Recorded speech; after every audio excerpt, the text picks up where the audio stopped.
Two couples, same city, same year they got married, same combined income, same starting point, same nothing in savings day one. 28 years later, one couple is retired, the other one is still going to work every morning. And based on their current trajectory, they will be for another 15 years. Same income, same starting line. One couple free, the other still showing up.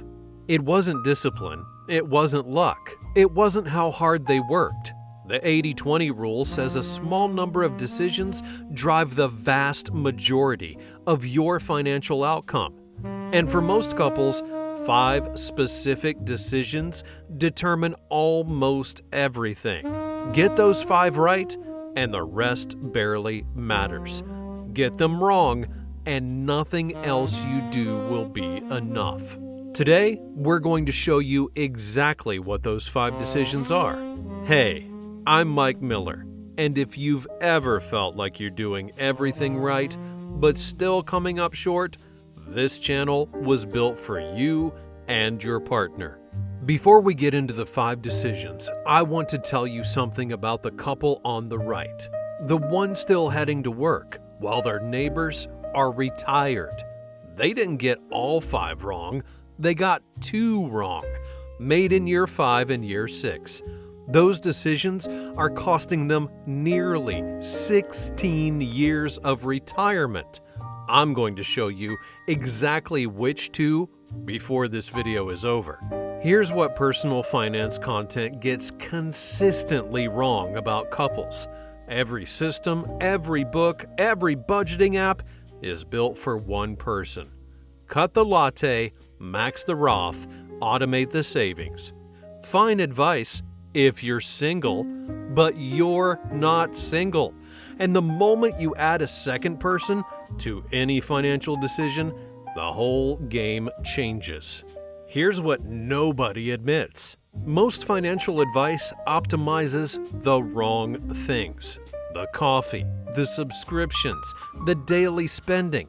Couples spend enormous energy on that 80%, while 5 specific decisions quietly determine almost everything. That's the 80-20 rule of money for couples. Build wealth by doing less. Not less work, less of the wrong decisions. And for couples, those decisions don't just carry financial risk. They carry relational risk layered on top.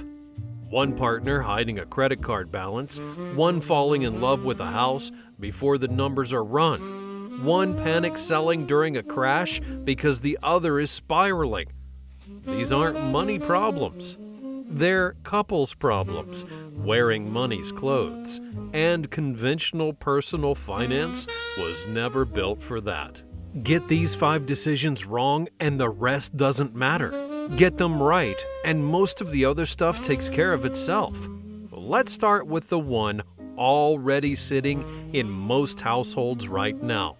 Decision 1. High interest debt. And I want to be specific about why this one leads the list because it's not just about the interest rate. It's about what the debt does to the relationship before it ever shows up on a spreadsheet. High interest debt inside a couple almost never sits in the open. One partner carries it, sometimes for years, without the other knowing the full number. Not because they're dishonest, because they're ashamed. Because they'll pay it off before it becomes a real conversation. And while they're carrying it, they're quietly making every other financial decision around it, creating an invisible ceiling on what the household can do that their partner doesn't even know exists. Sarah and I had our version of this in year 3.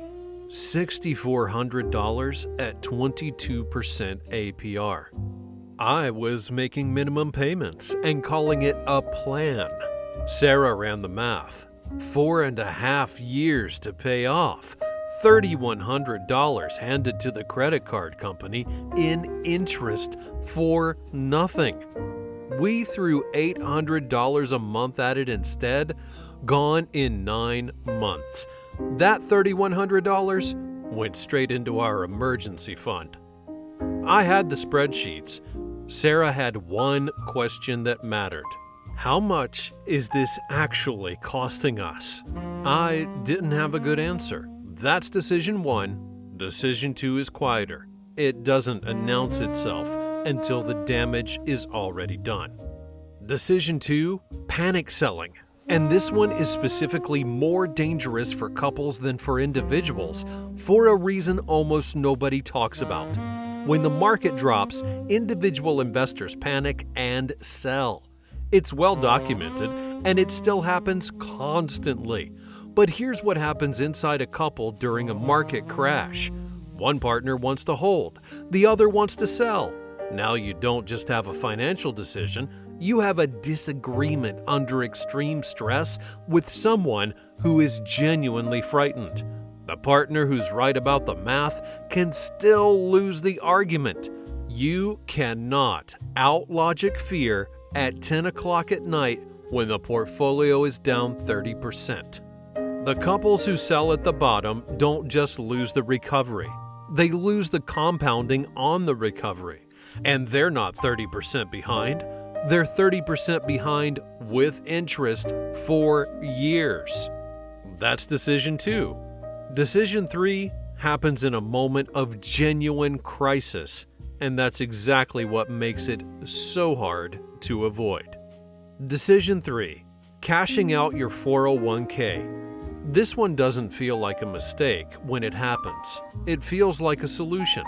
You change jobs, there's a medical bill, a move that cost more than you planned, and sitting there in an account you can't touch with a penalty is $21,000 in retirement savings.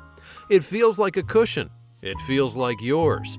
Here's what it actually costs. After taxes and the 10% early withdrawal penalty, that $21,000 becomes roughly $14,300 in your hand.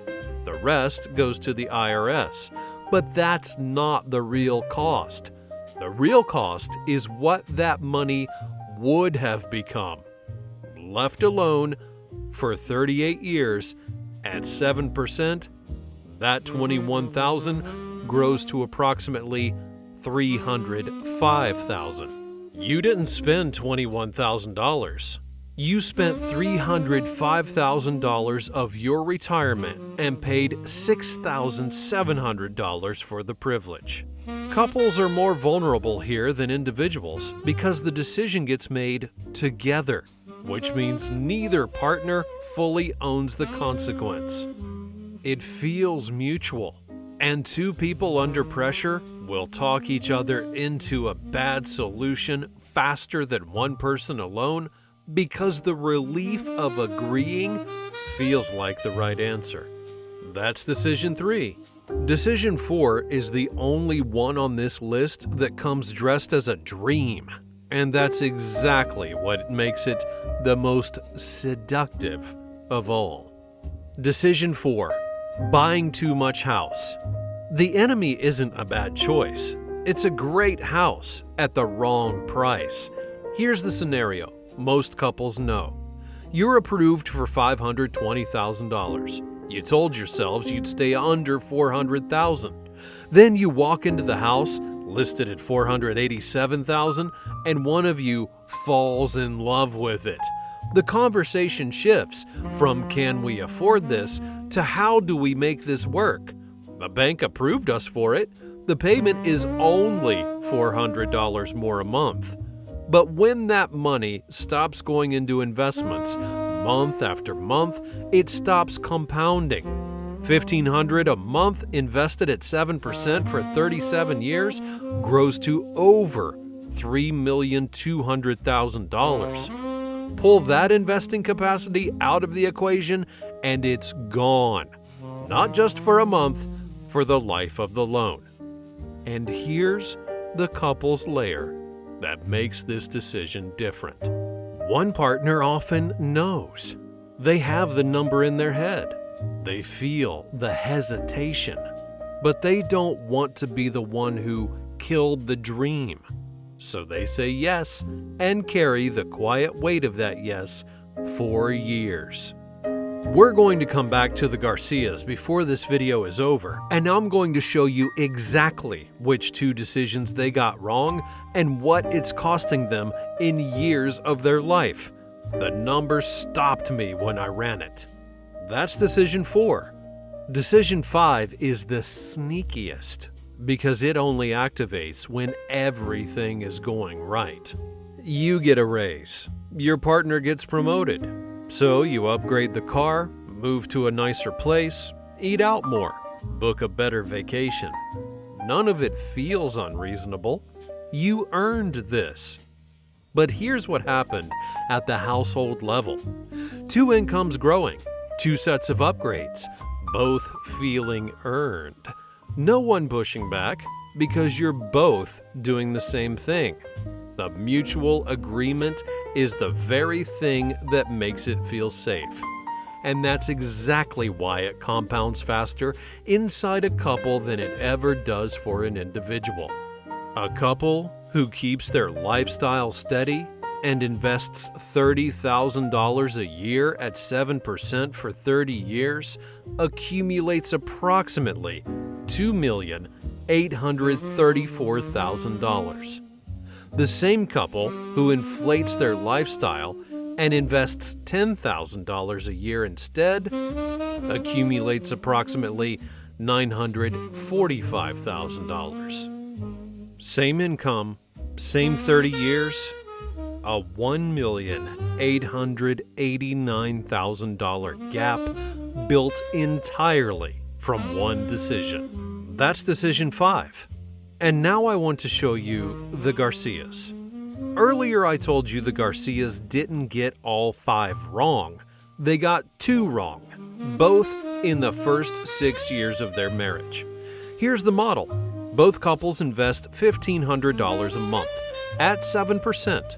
Same income, same contributions, and if neither touches anything, they both hit their retirement number of $1,500,000 in about 28 years. The Garcias made 2 decisions. In year 5, they cashed out a $21,000 401k. After taxes and penalties, they netted $14,300 and spent it. Left alone for 38 years at 7%, that $21,000 would have grown to $305,000. Gone in an afternoon. In year 6, they bought the house. The mortgage stretched them so tight they stopped investing entirely. Not reduced, stopped. The $1,500 a month that was building their retirement went to the house instead. When Sarah and I retire at year 28, the Garcias have $501,000. They need $1,500,000. 1/3 of what they need because of 2 decisions made before their 7th anniversary. Their retirement number? Year 43. 2 decisions, 15 extra years of work. Not because they were reckless, not because they didn't care, because these decisions don't announce themselves. They come dressed as a solution and a dream, and without a map, you don't see them until you're already standing on one. Sarah and I aren't retired early because we optimized every category.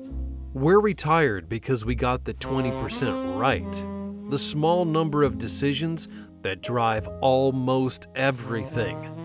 The other 80% never had a chance to hurt us because the big stuff was already handled. Tonight, sit down together and ask one question. Which of these 5 decisions is the one we haven't gotten right yet? You don't have to solve it tonight. You just have to see it. Go talk about it tonight.